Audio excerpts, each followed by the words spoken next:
Kaya pala ganito ang naging resulta ng kapalaran ko. Kasi alam ng Diyos na kaya ko. Sa edad kong to, napagod na akong magmadali.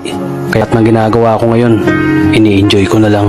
Siguro sa dami na rin ng aking pinagdaanan, napagtanto ko na ang buhay ay mas malawak at mas mahiwaga pa sa mga problemang dumarating sa buhay natin.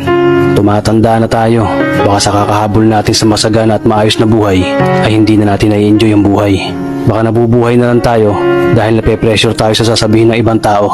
Marami na rin akong mga naging maling desisyon sa buhay, pero lahat yun nagsilbing aral sa akin at natuto ako sa mga pagkakamali ko. May mga taong sobra nating mamahalin at bibigyan ng halaga, pero ibabalik lang sa atin ay kabiguan at matinding trauma.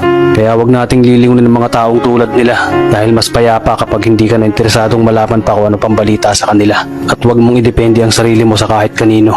Tandaan mo, kahit sarili mong anino, iiwan ka din nito kapag madilim na ang paligid mo.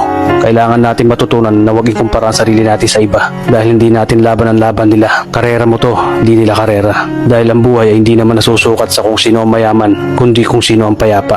Kaya galingan mo lang palagi tol dahil napakaraming tao mapanghusga, hihilahin ka pababa at lagi mo tong tatandaan.